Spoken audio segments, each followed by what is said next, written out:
여러 가지 어려움을 이겨내는 소망과 용기를 주는 명언이 있습니다. 그 명언 중에 윈스턴 처칠이 한 명언이 있습니다. 여러분이 한 번쯤 들어봤을 텐데, 문제가 닥쳤을 때 포기하지 마라. 모든 어려움은 지나간다. 그렇습니다.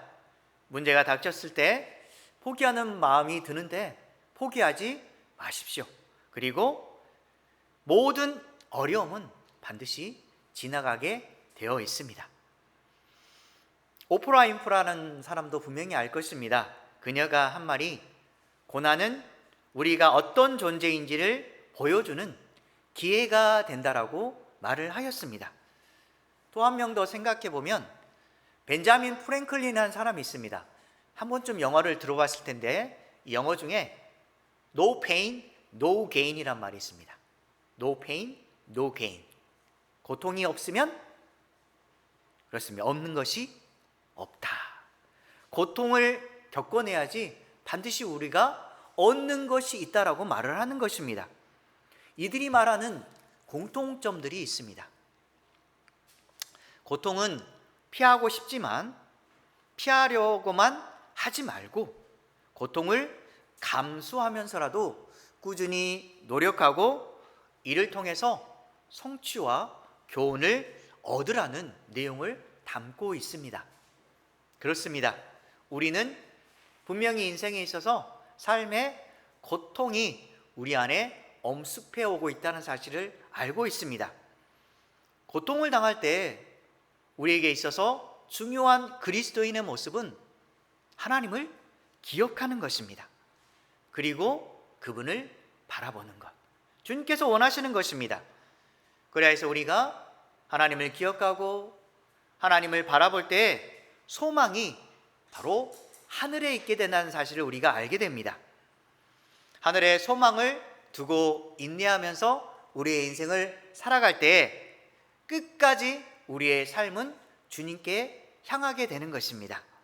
분명히 여러분과 저는 모두에게 있어서 어려움을 겪고 있습니다. 각자의 삶의 방식이나 처한 상황은 다르지만 똑같이 하나님 앞에서 어려움을 당하고 고통스러워하고 어떻게 하면 이 문제를 해결할 것인가 나름대로 노력하고 있다는 것입니다. 그래서 우리가 오늘 말씀을 통해서 영원한 소망을 향하여 가는 길이 무엇인지 나누어 보도록 하겠습니다. 바울은 자신이 당하는 이런 고난에 대해서 어떻게 생각을 하고 있을까요? 분명히 그도 고난이 없어지면 좋겠다라는 마음을 품었을 것입니다. 하지만 그에게 있어서 고난은 예수님의 십자가의 고통을 짊어지는 것과 같다고 생각하고 있습니다. 예수님을 따르는 사람은 그분을 위해서 죽음을 당하는 것과 같게 된다는 것입니다. 주님이 우리를 위해서 고난을 당하셨습니다. 많은 아픔을 겪으면서도 그 고통의 길을 한 걸음 한 걸음 나아가면서도 그 십자가를 짊어지는 그 고통과 채찍에 맞는 그 상황 속에서도, 십자가에 못 박히는 그 상황 속에서도 예수님은 끝까지 자신의 사명을 감당하셨습니다. 바울도 이러한 예수님의 모습을 생각하면서 나도 주님의 고난에 동참하고 있다는 사실을 그는 느끼고 있었던 것입니다. 예수님께서 고난을 당하셨으니 나도 마찬가지로 고난을 당하는 인생을 겪는 것은 당연한 것이라고 생각하는 것입니다. 여러분은 어떻게 생각하고 있습니까?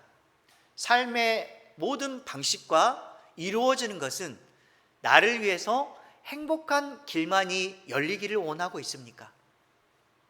분명 우리는 그런 생각을 가지고 있습니다. 꽃길과 같은 인생, 웃음만 늘 가득한 인생, 주변 사람들과 함께 늘 고민거리 없이 행복으로 가득 차 있는 아름다운 인생을 꿈꾸며 살아가는 것이 우리의 목표처럼 여겨지고 있습니다. 하지만 사도 바울은 인생을 살아가면서 한 생명을 살리기 위해서 모든 수고와 희생을 당연한 것처럼 받아들이고 있습니다. 우리는 조금만 아파도 너무너무 힘겨워하는데 그는 우리에게 수고와 희생을 기쁨으로 받아들이라고 말하고 있는 것입니다. 그래서 그는 이러한 하나님을 위한 모든 수고와 노력은 주님께 생명을 맡기는 것과 마찬가지라고 여기고 있습니다. 그로 인해서 예수님의 생명이 자신의 육체에 나타나게 된다라고 말하는 것입니다. 환난을 통해서 예수님의 생명과 능력이 우리 안에 영원히 가는 것입니다. 우리가 어려움을 겪으면 겪을수록 세상은 의지하는 것이 못 되는구나. 사람들은 다 배신하고 나를 떠나더라도 오직 예수 그리스도만이 나와 함께 하시고 영원히 나의 고통을 아시고 또한 나와 함께 그 길을 걸어가고 계시구나라는 사실을 우리가 깨닫는 것입니다. 환난이 우리를 차츰차츰 연단시키고 더 큰 영광을 위해서 준비시키는 도구에 사용된다는 것입니다. 우리가 혹시 자꾸 어려움에 대해서 너무너무 싫습니다, 이것을 넘어가게 해주십시오, 하나님 이것을 참을 수가 없습니다 라고 말하는 것이 아니라 하나님, 이 환난 속에서 내가 어떤 모습으로 살아가야 될지, 그리고 이 환난의 모습을 어떤 눈으로 또한 어떤 자세로 또한 우리가 살아가야 될지 하나님 가르쳐 주십시오. 내가 무엇을 배울지 하나님께서 이 속에서 역사하시기를 원합니다라는 심정으로 우리가 살아야 되는 것입니다.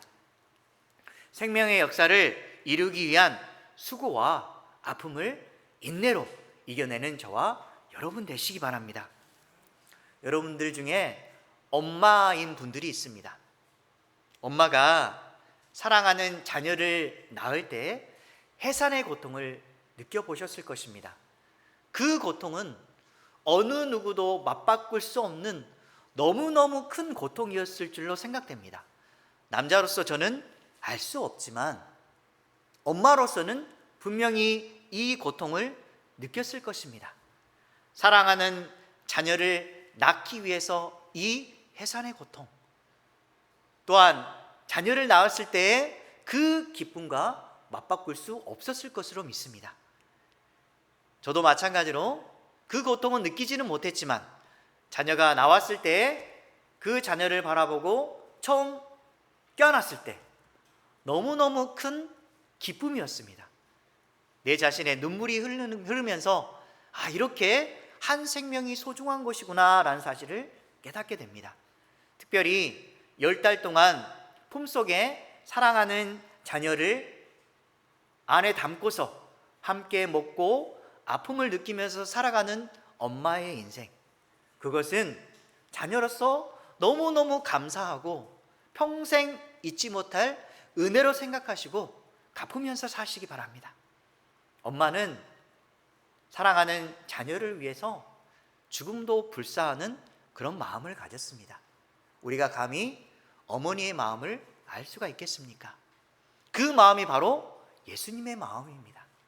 끝까지 품어주시고 자신의 생명을 내어주기까지 우리를 사랑하는 그 예수님 마음, 그게 바로 진정 부모님의 마음이자 사랑하는 하나님의 마음이자 예수 그리스도의 마음입니다. 우리가 늘 기억하면서 주님을 위해서 사랑하는 믿음의 자녀다운 인생을 사시기 바랍니다. 요한복음 12장 24절 말씀 함께 읽도록 하겠습니다. 내가 진실로 진실로 너희에게 이르노니 한 알의 밀이 땅에 떨어져 죽지 아니하면 한 알 그대로 있고 죽으면 많은 열매를 맺느니라. 한 알의 밀이 땅에 떨어져야 생명이 자라나고 또한 그 생명을 통해서 다음으로 퍼져나가고 계속해서 생명이 이어지는 역사가 임합니다. 자신이 죽어야지 생명이 살아나는 놀라운 역사가 임하는 것입니다. 바울은 환난을 견뎌낼 수 있는 이유에 대해서 이렇게 말을 하고 있습니다. 특별히 고린도 성도들이 그와 같은 믿음을 가지고 있다고 이야기하면서 역경이 찾아와도 믿음의 확신을 가지고 충분히 모든 역경과 고난을 이겨낼 수 있다라고 그는 말하고 있습니다. 왜 그럴까요? 왜 우리가 이런 어려움과 환난을 견뎌낼 수 있는 그런 삶을 살 수가 있을까요? 그것은 하나님이 다시 살리신다는 부활의 소망을 가졌기 때문입니다. 만약에 부활이 없다면 우리가 교회에 나올 이유가 있을까요? 예수 그리스도를 그토록 찾을 필요가 있을까요? 분명히 우리는 죽으면 하나님 나라에서 영원히 살게 될 뿐만 아니라 마지막 심판의 때에 우리의 육신과 또한 우리의 영이 하나가 되어서 하나님과 영원히 기쁨을 누리며 살게 될 것입니다. 우리가 죽으면 반드시 천국에 가게 되어 있습니다. 우리의 믿음이 하나님의 나라에 가는 그런 조건이 되기 때문에 주님의 나라에 갈 수 있지만, 또 한 가지 기억해야 될 것은 예수 그리스도가 이 땅에 다시 올 때에는 모두에게 심판이 있다는 사실입니다. 자신의 행했던 모습대로 주님께서 그에 따른 합당한 심판을 하게 될 것입니다. 생명책에 기록된 대로 너는 이런 모습을 했고 이런 일을 행했다라고 그대로 다 알려주게 됩니다. 사실 우리는 너무나 두렵고 떨림으로 구원을 이루어야 됩니다. 나는 천국에 가는 것만으로 만족해, 이게 아니라 우리의 부끄러운 모습 그대로 다 주님 앞에 토로하게 될 것입니다. 그리고 겨우 구원받는 것에 대해서 감사하는 것이 아니라 이 땅에 살아가면서 하늘의 미랄이 되어서 땅에 떨어져 썩어져서 생명을 살리는 이런 일을 했다라는 그 사실에 대해서 주님께 고백하고, 네가 작은 일에 충성하였은즉 주인의 즐거움에 참여할지어다 라고 말씀하시는 그 하나님의 말을 우리가 또한 하나님의 나라에 가서 듣는 저와 여러분 되시기 바랍니다. 한 달란트 받은 사람은 한 달란트 이상을 남기고, 많은 달란트 받은 사람은 그 재능을 주님께 발휘해서 생명을 살리는데 아름다운 도구가 되시기 바랍니다. 로마서 8장 37절 말씀 함께 읽도록 하겠습니다. 그러나 이 모든 일에 우리를 사랑하시는 이로 말미암아 우리가 넉넉히 이기느니라. 이렇게 우리가 부활의 신앙을 가지고 있기 때문에 아무리 힘겨워도 어려워도 삶을 살아가는 것이 결코 만만치 않더라도 우리는 기꺼이 이겨내며 살아갈 수가 있습니다. 내가 죽으면 주님의 나라가 있고, 내가 살아서 주님과 함께 영원한 기쁨을 누리며 살기 때문에 결코 두렵지 않는 것입니다. 우리를 아무리 무너뜨리려 해도, 세상이 또한 사단이 우리를 힘겹게 하더라도 우리는 다시 한번 일어서서 주님과 더불어 기쁨의 삶을 누리며 살아갈 수 있는 것입니다. 예수님이 이 땅에서 모든 어려움을 능히 이기셨기 때문에 우리도 반드시 이길 수 있습니다. 왜 걱정하고 사십니까? 왜 두려워하며 살 수 있습니까? 우리는 승자입니다. 승자는 결코 뒤돌아보지 않습니다. 승리에 대한 기쁨을 맛보면서 앞으로의 삶은 주님의 영광으로 채워질 거라는 그 감사로 살아갈 때 승자의 여유가 있는 것입니다. 승자는 패자 앞에서 여유와 사랑을 베풀 수가 있습니다. 하지만 패자는 영원한 아픔 속에서 결코 승자의 맛을 누리지 못할 것입니다. 우리는 요한복음 16장 33절 말씀처럼 담대하게 인생을 사시기 바랍니다. 우리는 승자입니다. 함께 읽도록 하겠습니다. 이것을 너희에게 이르는 것은 너희로 내 안에서 평안을 누리게 하려 함이라. 세상에서는 너희가 환난을 당하나 담대하라. 내가 세상을 이기었노라. 내가 세상을 이기었노라. 역경 속에서도 영원한 소망을 향해 나아갈 수 있는 이것이 앞으로의 영광을 위한 하나님의 준비 과정이라는 사실, 여러분들이 내가 오늘 주어진 숙제와 어려움이 앞으로 장차 하나님의 나라를 가기 위한 준비 과정이구나. 오늘 자녀를 바라보면서 이 자녀가 나를 힘들게 할 때 내가 이 하나하나 어려움을 이겨내면서 하나님의 나라를 준비하기 위한 과정이구나.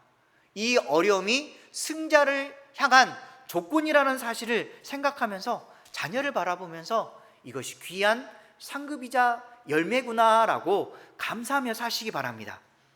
우리가 하나님 나라에 간다는 이 소망이 어려움을 이겨낼 수 있는 담대함과 기쁨을 주는 것입니다. 오늘도 살아가면서 어려움 하나가 찾아오면 이 어려움이 나에게 상급을 위한 조건이라는 사실을 기억하면서 이 어려움을 반드시 이겨내시기 바랍니다. 16절에서 18절에 보면 낙심하지 않는 이유에 대해서 명확히 말하고 있습니다. 바울은 우리가 낙심하지 않는다라고 강조하고 있는데 그 이유는 겉사람은 낡아지나 속사람은 날로 새로워지기 때문이다라고 말하고 있습니다. 겉사람은 죽을 수밖에 없는 피조물로서의 그러한 약하고 사라질 운명이라는 사실을 알려주고 있지만 속사람은 새 창조에 속하는 우리들의 정체성을 알려주고 있습니다. 우리들의 정체성은 무엇입니까? 과거에 죽을 수밖에 없는 죄인의 모습에서 이제는 그 죄인의 모습을 벗어버리고 새 옷을 입고 하나님의 사람이라는 사실. 그래서 주님이 우리를 바라볼 때 너는 사랑받는 의인이야 라고 주님은 말씀하고 있습니다. 비록 삶 가운데 나는 죄를 짓고 하나님 앞에 부끄러운 것이 많지만은 주님께서 예수 그리스도를 보내주셔서 모든 죄를 용서하시고 주님이 우리를 바라볼 때에 죄는 많지만 의인으로 바라봐 주신다는 것입니다. 얼마나 고마운 은혜입니까? 하나님 앞에 죽을 수밖에 없는 죄인이지만 너는 내 거야 라고 하시면서 너는 새 사람으로 구원받은 존재라고 말씀하시면서 우리를 영원한 기쁨으로 함께 데려가 주십니다. 그래서 두려워하지 마시고 떨지 마십시오. 우리는 영원한 정체성이 주님의 자녀라는 사실입니다. 이 자녀로서 나만 자녀로서의 삶을 살아가는 것이 아니라 다음 세대에도 사랑하는 자녀에게도 이 믿음을 물려주셔서 기쁨의 인생을 살아갈 때 우리 가정이 진정 주님의 가정이구나 라는 사실을 기억하면서 항상 하나님의 자녀로서의 정체성을 품고 사시기 바랍니다. 땅에 속한 육신은 결국 쇠할 수밖에 없습니다. 여러분들 10대 때, 20대 때의 삶은 다릅니다. 그리고 30대를 지나서 40대의 인생도 달라집니다. 자꾸 세상에 대한 두려움은 있어지지만 그래도 인생에 대한 여러 경험을 얻으면서 인생을 어떻게 살아가야 되겠다라는 지혜도 얻게 됩니다. 하지만 결국 우리의 자신은 육신이 50대가 되고 60대가 되면 쇠화해진다는 사실을 알게 됩니다. 우리 20대의 사진과 40대, 50대의 사진을 한번 보십시오. 분명히 다릅니다. 내가 그 젊었을 때의 모습으로 돌아가고 싶다라고 생각하지만 결코 돌아갈 수가 없습니다. 하지만 여러분들은 나이가 먹으면 먹을수록 내 인생의 연륜이 쌓이고 이제는 하나님의 나라를 갈 준비가 됐다는 사실을 우리가 알게 됩니다. 그래서 하나님의 부르심을 받을 그때가 우리는 다가오고 있는 것입니다. 그래야 해서 두려워해야 되겠습니까? 아닙니다. 반대로 주님의 나라에 가기 위해서 준비하고 이제는 주님의 나라에 갈 조건들이 갖추어져 가고 있구나. 그리고 내가 새로운 더 마음을 품고 믿음을 향해 전진하여서 주님 나라 가기 전까지 많은 열매를 맺는 삶을 살아가야 되겠구나. 먼저 가정에, 그리고 주변 사람들에게, 그리고 내가 사랑하는 모든 사람들에게 하나님의 사랑을 보여주는, 그리고 전달하는 믿음의 사람이 되어야 되겠다라고 마음을 품고 노력하시기 바랍니다. 그리야 했을 때 우리의 겉사람은 낡아지지만 속사람은 영원히 새로워지고 기쁨으로 가득 차는 것입니다. 그래서 17절에 보면 잠시 받는 환난에 경한 것이 지극히 크고 영원한 영광에 중한 것을 우리에게 이루게 함이니. 환난이 하늘의 영원한 영광을 이루게 한다는 수단이라는 사실을 분명히 말하고 있습니다. 마태복음 5장 12절에 보면 이 환난이 우리에게 긍정적인 역할을 준다는 사실을 알 수가 있습니다. 함께 읽도록 하겠습니다. 기뻐하고 즐거워하라. 하늘에서 너희의 상이 큼이라. 너희 전에 있던 선지자들도 이같이 박해하였느니라. 그렇습니다. 환난을 당하면 당할수록 이 환난을 이겨냄으로 말미암아서 우리는 큰 상을 받을 수 있는 자격 요건을 받게 된다는 것입니다. 우리가 어떤 시험이나 테스트가 왔을 때, 아니면 경주가 왔을 때, 경기에 임하였을 때 우리가 상을 받기 위해서 쉽게 어떤 일을 하겠습니까? 올림픽에 메달을 받는 선수들 보십시오. 얼마나 열심히 하고 있습니까? 땀을 흘리면서 최선을 다해서 메달을 향해서 달려가는 그 사람들의 모습, 결코 쉽지 않다는 사실을 알게 됩니다. 하지만 열심히 노력하고 최선을 다해서 오르고 올랐을 때, 그리고 메달을 얻게 되었을 때 얼마나 큰 기쁨입니까? 비록 그 과정들은 너무너무 힘겨운 모습이지만 마지막 그 메달을 향해 달려가고 메달을 받았을 때의 그 기쁨은 어느 누구도 바꿀 수 없는 영원한 행복의 기쁨일 것입니다.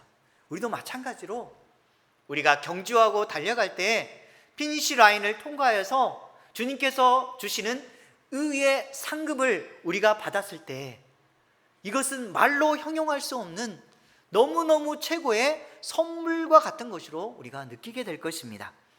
박해는 우리가 구원을 얻을 뿐만 아니라 영광을 받게 하는 자격증과 같습니다. 그래서 여러분들은 이 자격증을 얻으면서 항상 하나님을 바라보고 영원한 기쁨을 향해서 최선을 다하시기 바랍니다. 그러면 자꾸 이런 말을 하는데, 이 땅에서 살아가는 것은 소용이 없는 것입니까?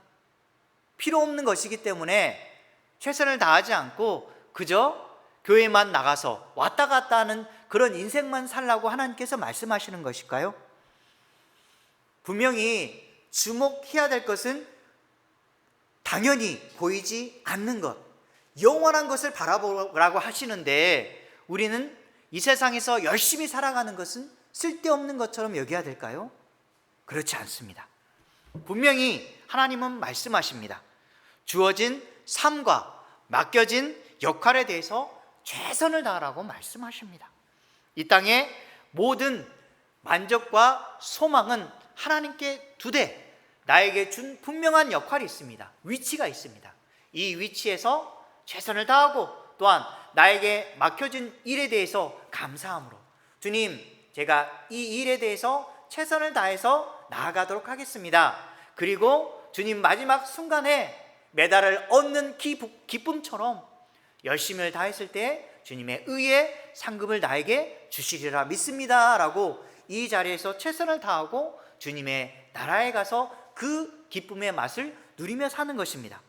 여러분들 오늘 하루하루를 살아가면서 저뿐만 아니라 최선을 다해서 나에게 주어진 하루하루를 감사함으로 사시기 바랍니다.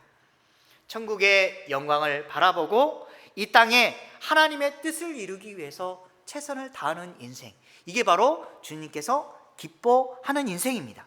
요한일서 2장 17절 말씀 함께 읽도록 하겠습니다.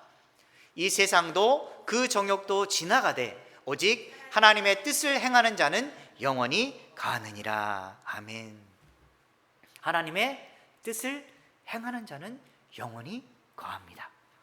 보이지 않는 것에 얽매여서 집착하며 사시지 마시고 보이지 않는 영원한 소망을 바라보며 사는 저와 여러분 되시기 바랍니다.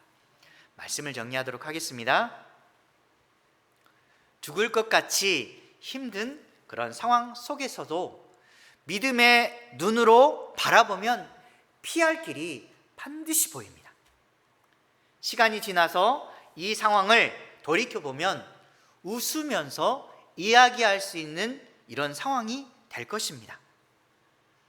주님이 주시는 영원한 소망을 향하여서 주님을 향해 가는 사람은 잠깐 있다가 사라질 것에 집착하지 않고 보이지 않는 영원한 것에 집중하게 되어 있습니다.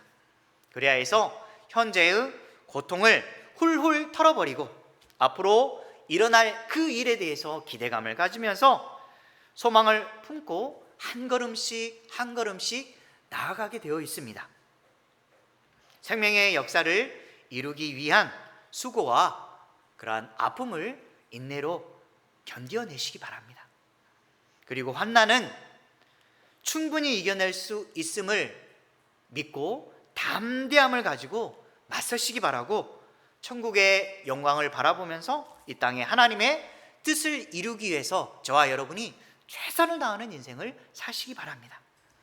그래야 해서 삶에서 주님의 영광과 영원한 소망을 이루는 저와 여러분 되시길 주님의 이름으로 간절히 축원합니다.